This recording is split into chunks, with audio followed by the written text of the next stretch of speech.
September 15th, 1940. In the middle of the Battle of Britain, this is the day Hugh Dowding's new air defense system meets the full weight of the Luftwaffe.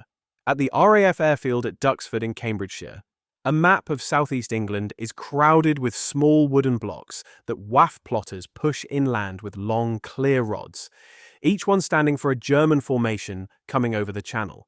Above them, the sector controller grips a telephone and keeps looking from the coloured arrows on the map to the clock on the wall as he works out how many minutes his fighters have left to climb. Outside, Spitfires and Hurricanes from the Duxford wing are already turning south to intercept. He is not guessing. Every order he gives is driven by something new in warfare, an integrated air defense network, later known as the Dowding system, that links radar stations on the coast, rooms like this one, and the cockpits of the fighters closing on the bombers. The man who built that system was Hugh Dowding. On this day, it helps stop the Luftwaffe from breaking Britain, and within months he loses his command. In this video, we're going to see how Hugh Dowding's system actually worked, how it stopped the Luftwaffe in the Battle of Britain, and why the man who designed it was removed so quickly after success. By the summer of 1940, the map of Europe looked very different from a year earlier. Poland, Norway, the Low Countries and France had all been defeated within months. German troops stood along the Channel coast facing Britain.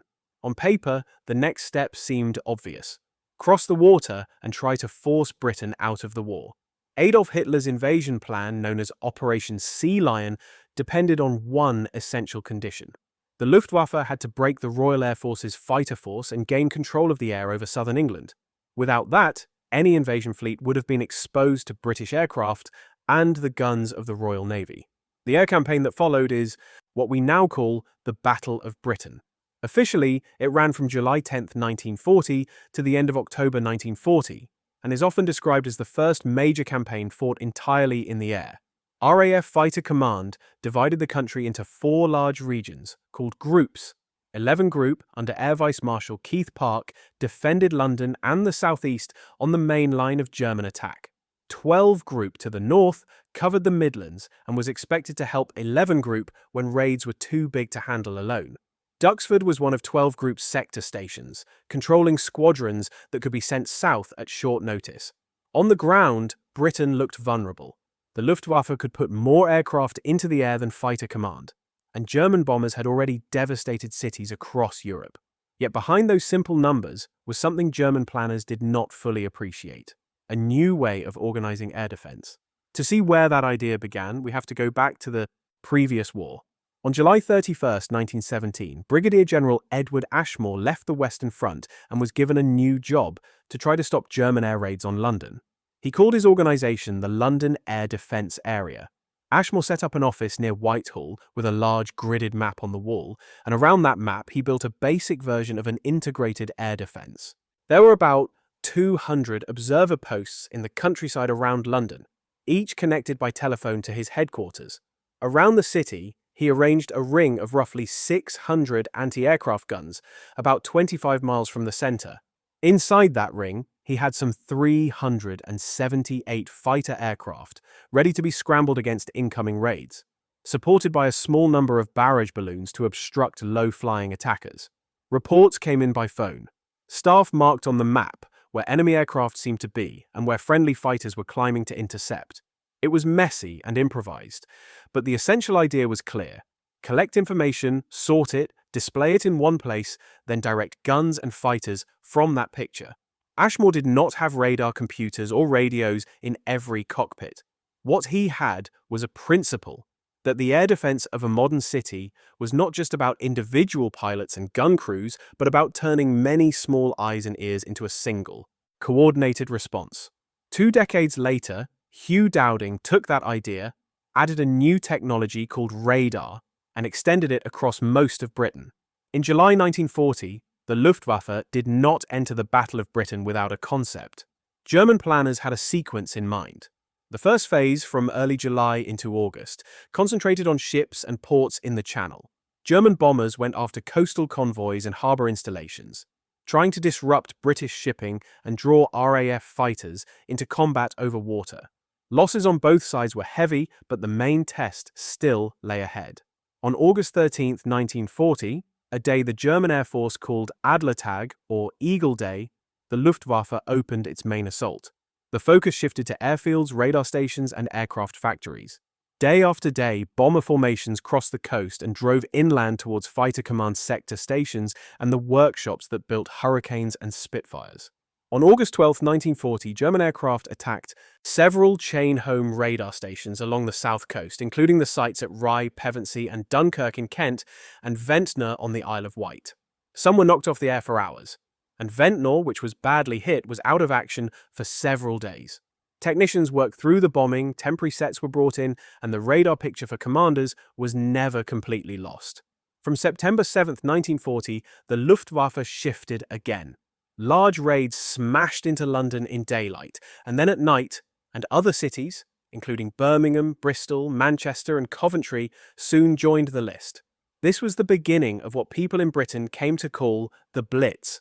Behind these changes in tactics sat a series of misjudgments.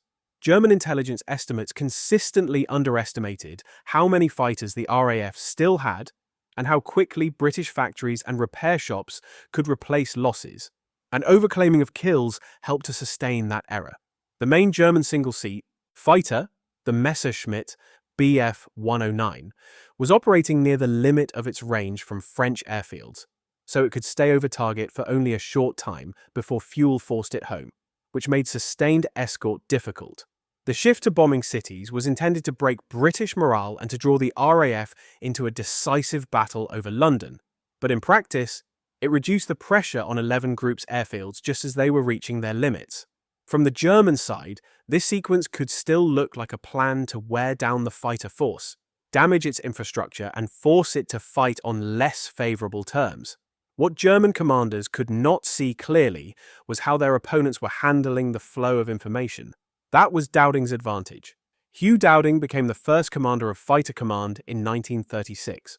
He inherited separate pieces: experimental radar, the observer corps, and a mass of telephone lines, and many historians describe what he built from them as the first fully integrated air defense battle management system in the world. At its core was the chain-home radar network.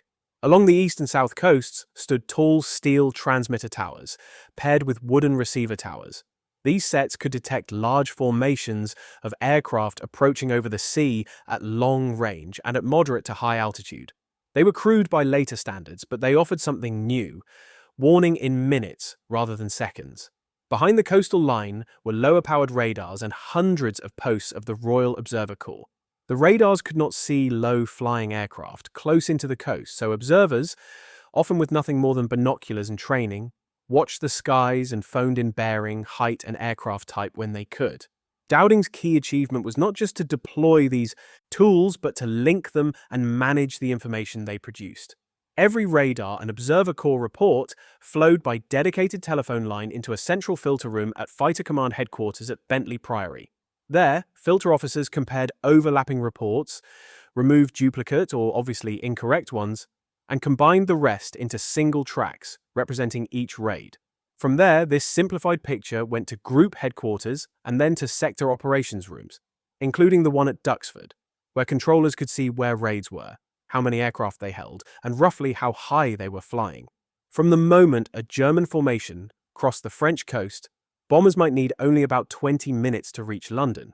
In that time, radar could pick them up. The filter room could build a track. Duxford and other sector stations could scramble fighters, and pilots could climb to an intercept point.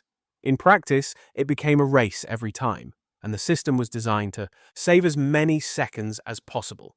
By the summer of 1940, this network did more than guide fighters.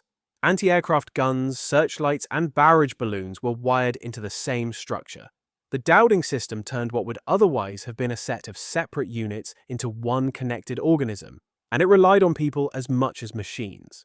When most people picture the Battle of Britain, they probably think of a single seat fighter in a turning dogfight. That scene was real, but it depended on layers of other people whose names rarely appear in popular accounts. By the beginning of the battle, the Royal Observer Corps had around 30,000 volunteers, manning roughly 1,000 posts, spaced about 10 to 12 miles apart across much of Britain, especially along the east and south coasts. Many were men, but women served as well. They stood on rooftops, in fields or on wooden platforms with simple instruments, watching and listening. When they spotted aircraft, they picked up the phone and passed their sightings into the network. Anti-Aircraft Command, under General Frederick Pyle, formed another layer.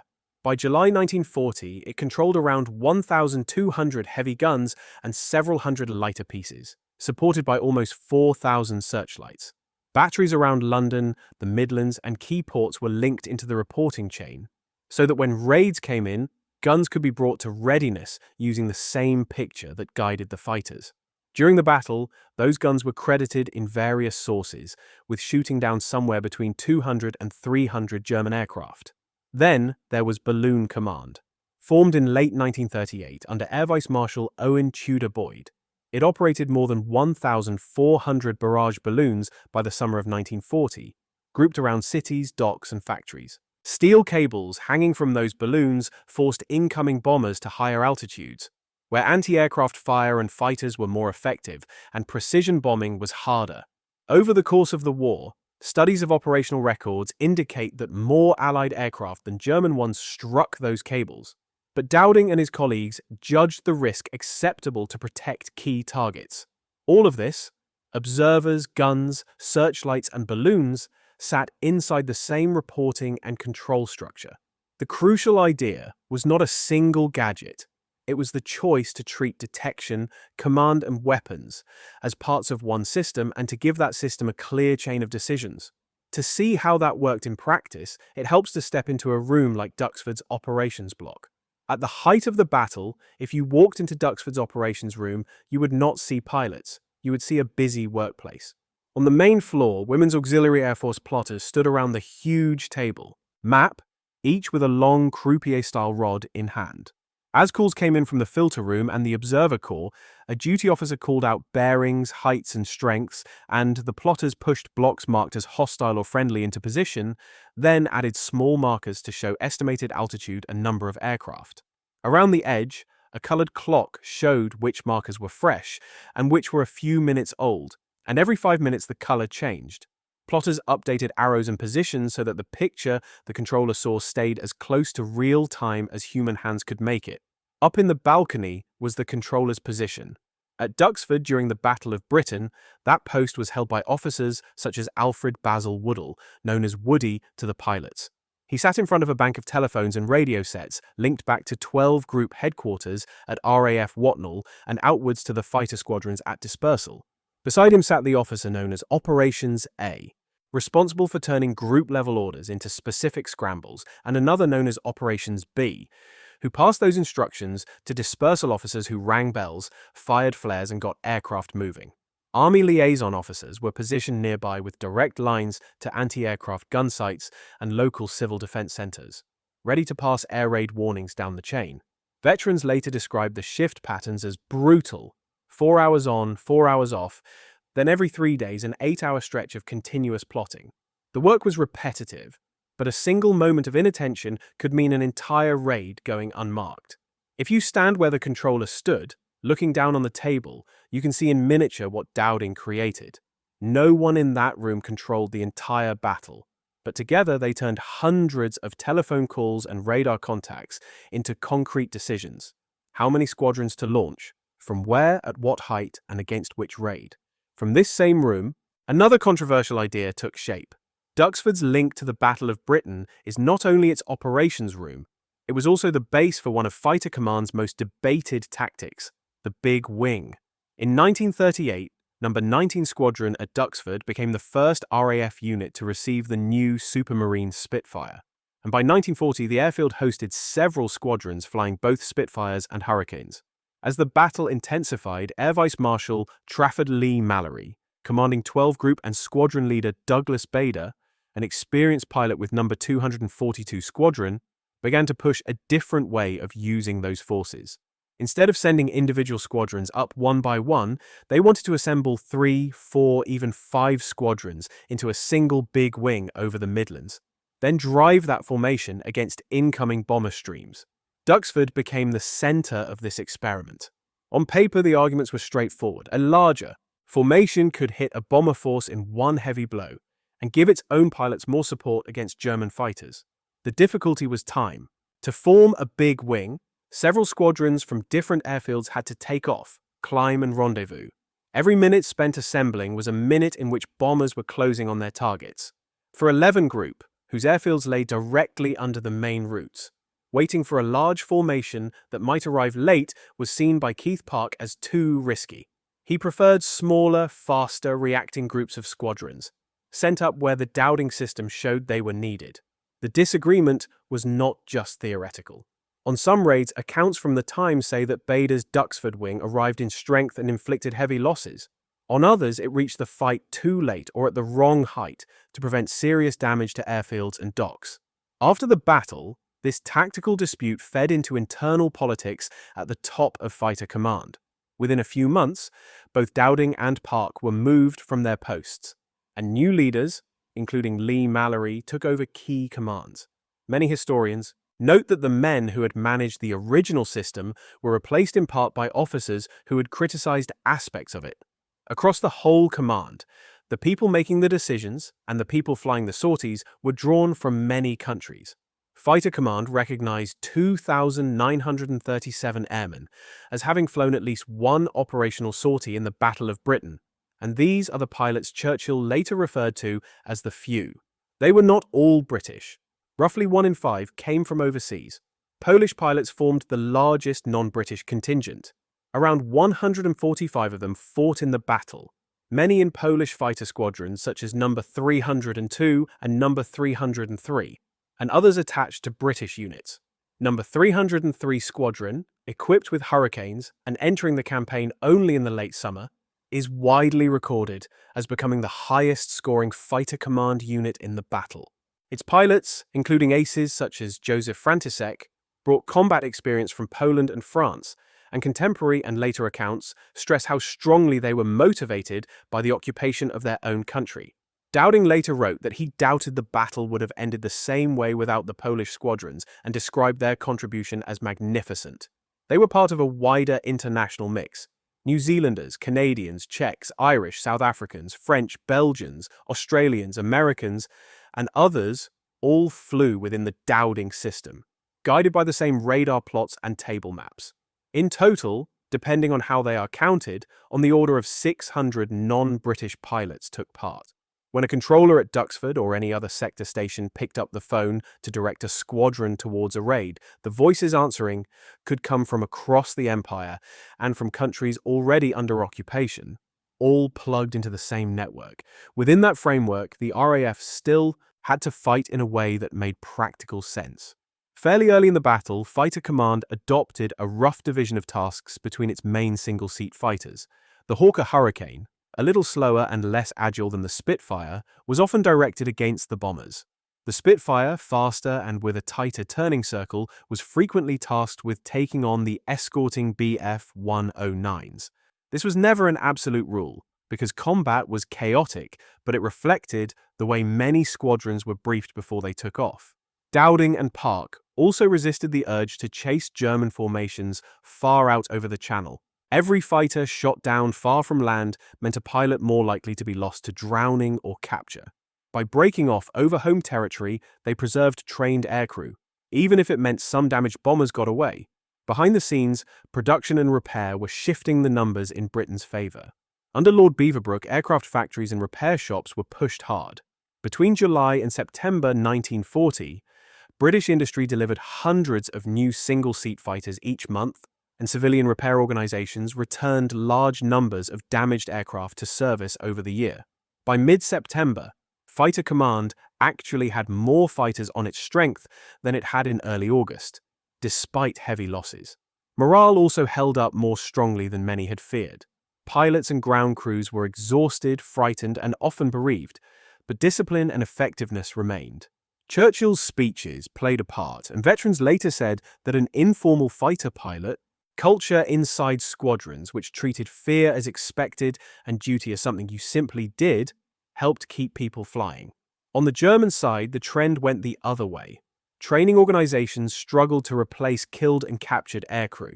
Many experienced bomber crews were sent on long missions with thinner fighter cover, and as the weeks passed, the Luftwaffe's losses in bombers and twin-engined fighters rose to levels it found hard to sustain.